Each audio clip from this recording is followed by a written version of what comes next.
Hello, everybody. This is Avidan, and may God's peace, truth, grace, and love be with you all if you seek Him in faith and faith alone. So today, once again, we're going to continue on Jeff's narcissism, as I believe this is important to talk about. This is not, once again, to hurt anybody whatsoever, but to help the ones that can listen to it. So we're going to go on to cycles of abuse. So if you haven't noticed, we have a lot. The same thing happens over and over and over and over and over. And essentially the cycle, which is a never-ending one, feels empowered, feels threatened, abuses others, becomes the victim, and when people back off, when he makes himself out to be the victim, he feels the empowerment again. And then the cycle continues. Okay? So, we're going to explain this. This was on Psych Central. The cycle of abuse, Lenore Walker coined of tension building, acting out, reconciliation / honeymoon, and calm is useful in most abusive relationships. However, when a narcissist is the abuser, the cycle looks different. Narcissism changes the back end of the cycle because the narc is constantly self-centered and unwilling to admit fault. Their need to be superior, right, or in charge limits the possibility of any real reconciliation. It's a very important to recognize because there's a difference between forgiveness and reconciliation. Reconciliation means you can forgive anybody, right? And that's what we should be doing. But reconciliation is when the person that you're forgiving actually is aware, will admit what the problem is and repents from it. Right? That's what needs to happen before any reconciliation happens, which does not happen with Jeff. It's one of the many signs that he is a severe case of NPD. Instead, it is frequently the abused who desperately tries for appeasement while the narcissist plays the victim.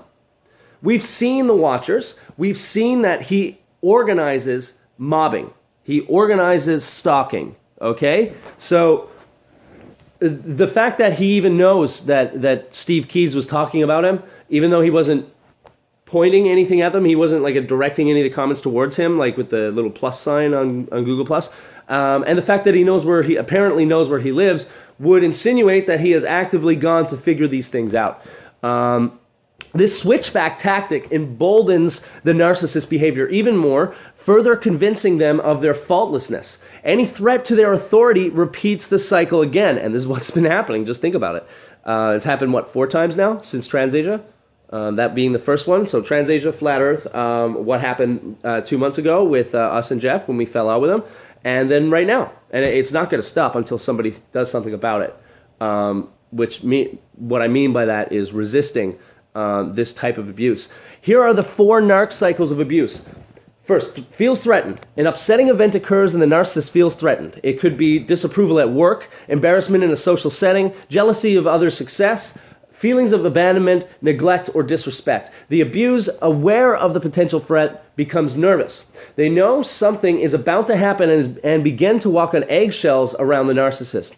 Most narcissists repeatedly get upset over the same underlying issues, whether the issue is real or imagined, like stalking, right? When he blames other people for stalking, and there was no real good reason to say that, but by blaming that person, he showed that he was doing a little bit of stalking there himself as well. He's been proven to stalk others, what we've revealed in Truth Over Unity. They also have a tendency to obsess over the threat over and over. Okay? Abuses others being the second one. The narc engages in some sort of abusive behavior. The abuse can be physical, mental, verbal, sexual, financial, spiritual, or emotional. The abuse is customized to intimidate the abused in an area of weakness, especially if that area is one of strength for the narc. So when you have a whole bunch of subscribers, when you have a whole people listening to you, just buying into everything that you're saying, that is an area of weakness. An area of strength for him right there, and he tries to use that against other people to try and shut them up. The abuse can last for a few short minutes or as long as several hours. So, yeah, I think that's pretty much exactly what we saw over several hours within few short minutes bursts. But it was a bunch of videos that happened over one evening, pretty much, right?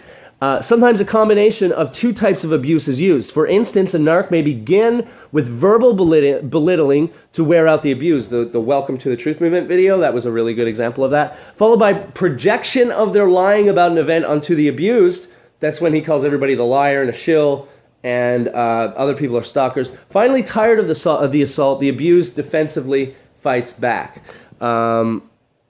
Becomes the victim is the third. This is when the switchback occurs.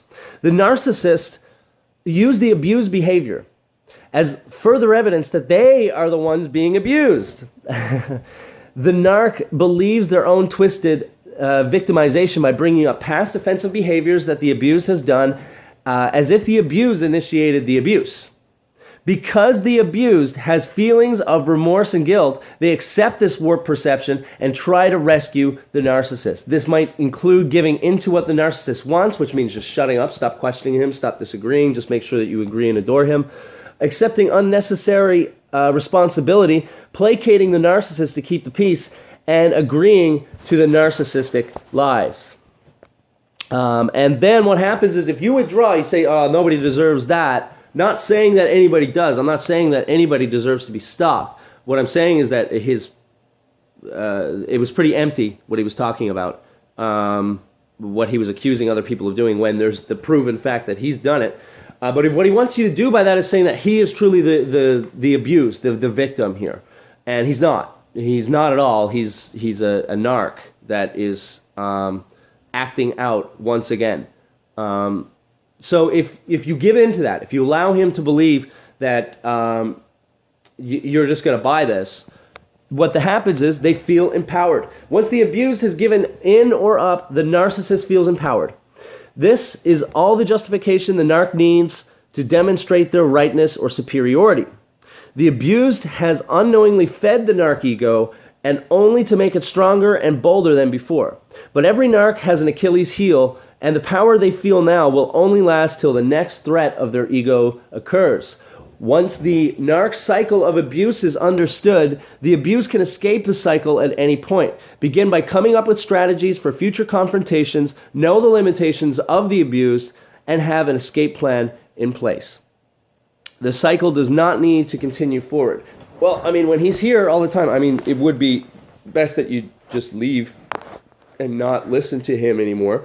A lot of people aren't going to listen to that, but there's still going to be a lot of people that are abused by his mind control, right? This is a little bit of a different story. Most of these things are usually talking about relationships, like marriage and stuff, right? Like that's the problem with a lot of this stuff. They're not talking about narcs and social media, because social media is such a great platform for narcs to flourish, because they can hide themselves, they can hide their faces, they can hide their lying eyes.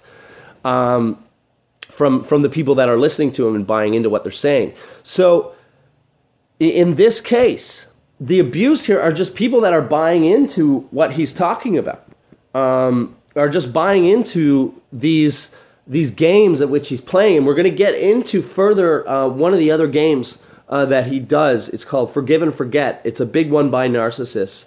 That'll be the next video that I do on this. This is really important for you guys to understand. I truly believe this, because if you allow this to happen, okay, this is where cults start. This is where the Hitlers, the Stalins got their power, is that people back down when they asserted dominance. That's not even there, really. It's just the way that they act out so that they don't feel threatened. Because remember, this is all based on shame, okay? They feel so shamed about what has happened in their lives that they need to make up for it with an alter ego, okay? And if anything that they perceive as you poking a hole in that ego, if any of that occurs, then they feel like you are attacking them, that you are abusing them. And that could be something as little as questioning them, disagreeing with them, your thing getting more popularity. It could be anything like that, you know? Flat Earth is now coming back. He couldn't disprove it. It's now more popular than he'll ever be. These things, right? This is what fuels on a narc, okay? Because they feel less than perfect. They feel less than the best. And nothing could be further from the truth. Really, they're just overacting. And that's really the only reason why we have to deal with this kind of stuff, is because they're hiding behind the media and then blaming other people for being stalkers when they've been proven as to be one. So guys, I hope this helps. This is Avidan. May God's peace, truth, and love be with you all as long as you seek him in faith and faith alone. Take care.